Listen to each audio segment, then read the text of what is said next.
जी अस्सलाम वालेकुम नाज़रीन, मैं हूं तालिब हुसैन अपने प्रोग्राम तरक्की पसंद के साथ। 16 दिसंबर 1971 जिसे हम सकूत ढाका कहते हैं और बंगाली इसे अपनी लिबरेशन और आज़ादी का दिन करार देते हैं। उस हवाले से हमने आज बात करनी है बंगालियों की तहरीक आज़ादी में जो जदोजहद है वो किसी से ढकी छुपी नहीं है। और मुस्लिम लीग ही की आप मिसाल ले लें तो मुस्लिम लीग की बुनियाद बंगालियों ने रखी। नवाब सलीमुल्लाह खान, नवाब वक़ारुल मलक, नवाब मोहसिनुल मलक। और बंगाली ज़्यादा पॉलिटिकल थे और उनको अपना कौमी तशख़्ख़ुस भी बहुत अज़ीज़ था। और अच्छा, कौमी तशख़्ख़ुस के हवाले से यहाँ हमारे जो बहुत सारे नौजवान हैं, बहुत सारे नहीं, 99% पाकिस्तान के लोग इसके हवाले से क्लियर नहीं हैं। इस बात को मानने को तैयार ही नहीं है कि पाकिस्तान एक कसीरल कौमी मुल्क है। हमें जो रटा रटाया सबक पढ़ाया गया कि ये Pakistan Pakistan Pakistan is a federation, it should be a federation.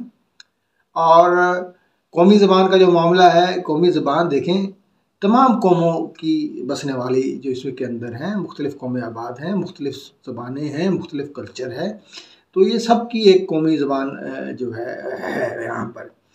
सरकारी ज़बान जो है वो आपकी उर्दू भी हो सकती है, इंग्लिश भी हो सकती है।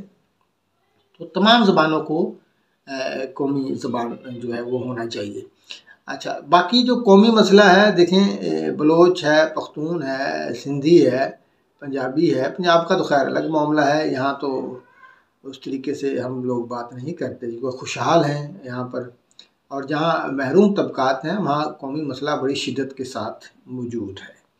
अच्छा, कौमें ये बलोच हैं, पख्तून हैं, बंगाली जो थे, इनका हज़ारों साल पुरानी तारीख़ है और जदोजहद है, इनका अपना सकाफ़ती विरसा है। ये अपने साहिल वसाइल और अपनी इकॉनमी के हवाले से बड़े कंसर्न होते हैं। और पाकिस्तान की तबाही का सबसे बड़ा जो वजह है वो कौमी मसले का इदराक ना होना है। हमने हमेशा सबको एक ही सांचे में ढालने की कोशिश की है। हमने मुख्तलिफ रंग जो है, कोसों कुज़ा के रंग जो है वो सजाने की कोशिश नहीं की, ठीक है ना। पाकिस्तान देखिए, यूनाइटेड स्टेट्स एक है, वहाँ मुख्तलिफ लोग हैं, मुख्तलिफ रियासतें हैं और वो एक फेडरेशन के नीचे मुत्तहद हैं, तो ये बात हमें समझ आएगी। बहरकैफ जी, बंगाल की जो तकसीम जो हुई 1947 में रेड क्लिफ के जो मंसूबे के तहत, उसमें आधा जो बंगाल था वो इंडिया में चला गया और आधा पाकिस्तान के साथ आ गया। वो हिंदू अक्सरीती था, ये मुस्लिम अक्सरीती था। बंगाल की उस वक्त की जो लेजिस्लेटिव असम्बली थी 1946 के इलेक्शन के में जो वजूद में आई थी, उसमें ये अच्छी खासी इस पर डिबेट होती रही कि इंडिपेंडेंट बंगाल होगा या पाकिस्तान के साथ जाएगा या तकसीम होगा, नहीं होगा, और उसमें मुख्तलिफ किस्म की वोटिंग होती रही। खैर वो तो हो गया और 1947 में पाकिस्तान बन गया, बंगाल इधर आ गया। और वो आबादी के लिहाज से पाकिस्तान, ये जो हमारी 4 वाजते हैं, 4 सूबे हैं, इनसे बड़ा था आबादी के लिहाज से। और सबसे पहला जो मसला जो शुरू हुआ वो उर्दू को कौमी ज़बान करार देने से हुआ। 1948 में उर्दू को कौमी ज़बान करार दे दिया गया और 11 मार्च 1948 और फिर 19 मार्च 1948 को गवर्नर जनरल क़ायद आज़म ने इसको दोबारा री इन्फोर्स भी किया कि नहीं, उर्दू ही कौमी ज़बान होगी। तो इसकी वजह से तलबा में और वहाँ की आवाम में एक शदीद बेचैनी की लहर दौड़ गई। वो उर्दू उनको इतनी ज़्यादा आती भी नहीं थी और दूसरी वजह कि उनका अपना एक स्टेक था वो पाकिस्तान में। वो 50% से ज़्यादा थे बंगाली, 50% से ज़्यादा थे बोलने वाले। मतलब उस वक्त की जो आबादी में तकरीबन 2.5 करोड़ के करीब वो थे और 2 करोड़ के करीब ये हमारा बाकी 4 सूबों की आबादी थी। तो वो आबादी में ज़्यादा थे, तो उनको बड़ी इसमें बड़ी फीलिंग आई कि जो बंगाली को कौमी ज़बान क्यों नहीं करार दिया गया, एटलीस्ट दोनों ज़बानों को कौमी ज़बान करार दे दें। उनका मुतालबा ये था कि दोनों ज़बानों को आप कौमी ज़बान करार दे दें और सरकारी ज़बान के हवाले से आप देख लें क्या होगा। रियासत ने वो बात नहीं मानी और वहाँ पर बहुत सारे फसादात शुरू हो गए, हंगामे शुरू हो गए। ज़बान के मसले में सबसे बड़ा कत्लेआम ढाका यूनिवर्सिटी में 21 फरवरी 1952 को हुआ, जब वहाँ पर तलबा शहीद हुए। और आपको याद होगा कि 21 फरवरी को मदर लैंग्वेज, मदर टंग, माँ बोली का दिन के तौर पर मनाया जाता है पूरी दुनिया में 21 फरवरी को। तो ये वहाँ से ये तसलसल शुरू हुआ है 21 फरवरी के हवाले से। और नाज़रीन, ये जो सारा मामला था बंगाल का, इसमें हमारी जो रियासत थी उसने उसने कभी उनको गले लगाने की कोशिश नहीं की। हमारे जो हुक्मरान तबका था उस वक़्त उनसे नफ़रत करता था। वो ये समझता था कि हम इनको खिला रहे हैं। और जैसा कि हम ये टर्म मशहूर थी कि भूखे बंगाली, आज भी बोली जाती है भूखे बंगाली। इवन फ़ौज के अंदर जो बंगाली सिपाही थे उनके साथ, उनके सीनियर हैं, बड़ा हकारत आमेज़ रवैया उनके साथ होता था। और ये जो मामला था नफ़रत का, ये जो अयूब खां का मार्शल था 1958 से आगे, उसमें ज़्यादा हुई। उसमें जो वसाइल की तकसीम के हवाले से, बजट की एलोकेशन के हवाले से बड़ा मसला था। 3 बड़े मेजर मंसूबे, मंगला, तरबेला और इस्लामाबाद दारुल-हुकूमत जो उस वक्त बना, वो इसी मगरबी पाकिस्तान में बना। इसको देखकर शेख मुजीबुर रहमान कहते थे कि मुझे इस्लामाबाद की सड़कों से पटसन की बू आती है। और इसी तनाज़र में उन्होंने जो अपने 6 नुकात पेश किए थे, उनमें यही था कि जो पाकिस्तान का निज़ाम जो है फेडरेशन नुमा हो और पार्लिमानी निज़ाम हो, हक़ के राय बालगदही के मुताबिक जो है वो रियासत चले। और दूसरा उनका सूबाई खुद मुख्तारी के हवाले से था कि जो है दिफा और ख़ारजा महकमे के अलावा बाकी तमाम महकमे सूबों के पास होने चाहिए। टैक्स और महसूलात जो है सूबे इकट्ठे करें। और इसी तरीके से करेंसी के हवाले से उन्होंने कहा कि 2 करेंसियाँ होनी चाहिए, बंगाल की और इधर की। तो आप उससे इत्तेफाक करें ना करें, लेकिन उनका एक तजवीज़ ये थी। और उन्होंने इसमें यह भी कहा था कि अगर ऐसा मुमकिन नहीं है तो कम अज़ कम जो सरमाए का मुंतकली है वो बंगाल से इधर मुंतकल ना हो। ये उनका एक आर्ग्यूमेंट था। इसी तरीके उन्होंने कहा था कि बंगाल की अलग मिलिट्री हो या पैरामिलिट्री फोर्सेस हो, तो वो भी उन्होंने उसका कहा। दूसरा ज़र मुबादला के लिए, उन्हें फॉरेन एक्सचेंज के लिए उनका मुतालबा था कि बंगाल का और इधर का मगरबी पाकिस्तान का अलग अलग अकाउंट हो। तो ये 6 पॉइंट थे। पाकिस्तान ने अगर उस वक्त की जो हुकूमत थी या करता धरता थे इस पर गौर करते तो यकीनन कोई ना कोई हल निकल आता। देखिए, आपने 18वीं तरमीम भी की है जाके तकरीबन 60-65 साल बाद।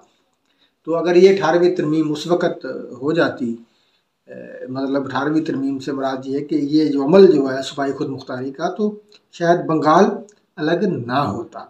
देखिए, बंगालियों ने जो अयूब का प्रेसिडेंशियल इलेक्शन था 1965 का, उसमें उन्होंने बढ़ चढ़ कर हिस्सा लिया था। मुजीबुर रहमान साहब जो है फातिमा जिन्नाह की कैंपेन के मेन जो रूह रवां थे।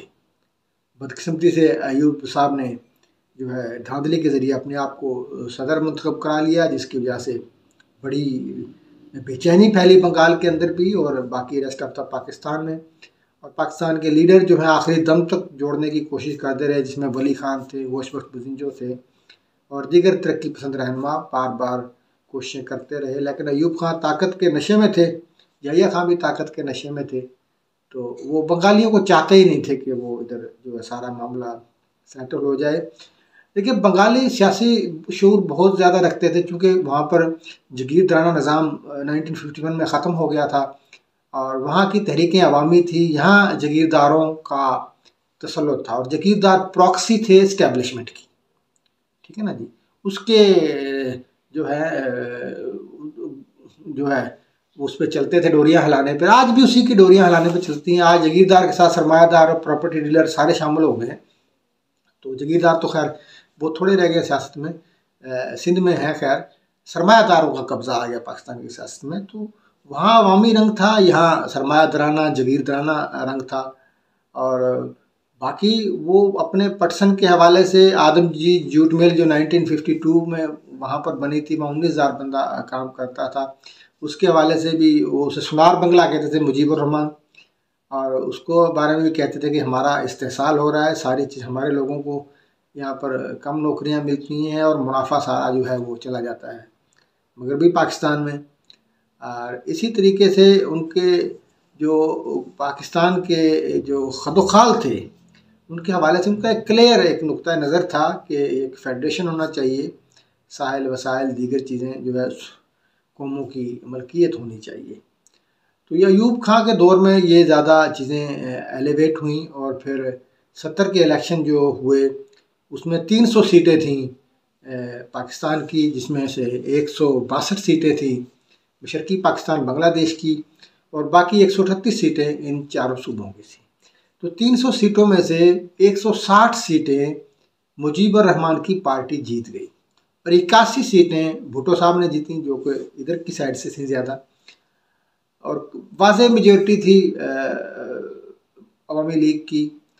और दिसंबर 70 में इलेक्शन हुए, मार्च 71 तक कोई इजलास ही नहीं बुलाया गया असम्बली का, बल्कि याहिया शाह ने ये कोशिश की कि 84 जो MNA मुंतखब हुए थे अवामी लीग के, उनको गद्दार करार दे के नाअहल करने की कोशिश की। और जब वहाँ पर एहतजाज और मुजाहरे बढ़ते गए तो ऑपरेशन सर्च लाइट के तौर पर जो है वो मार्च 1971 में ही शुरू किया गया। पकड़ धकड़ शुरू हुई और जब पकड़ धकड़ शुरू हुई तो मक्ती बाहनी भी वहाँ पर पहुँची, उन्होंने भी चीज़ों को एलिवेट किया। बड़ा जालमाना तरीके से बंगालियों को मारा गया।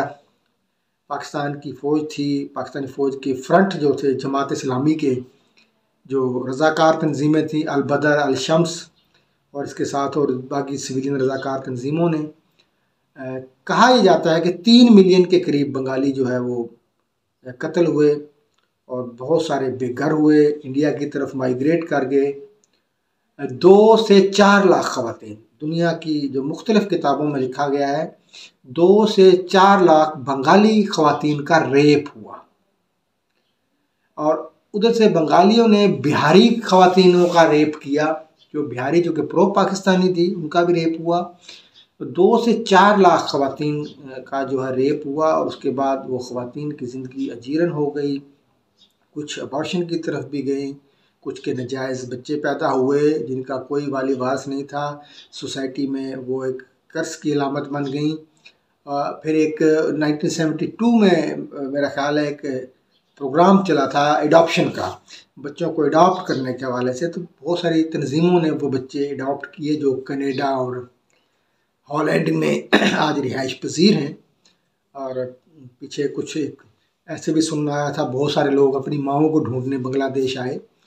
तो ये एक जुल्म की इंतहा थी। और उसके अलावा इंटेलेक्चुअल्स को मारा गया, इंटेलेक्चुअल जो दानश्वर थे, बंगाली दानश्वर, सैकड़ों उनको मारा गया, डॉक्टर्स, इंजीनियर्स, वकला, सहाफ़ी, उनका कत्लेआम हुआ।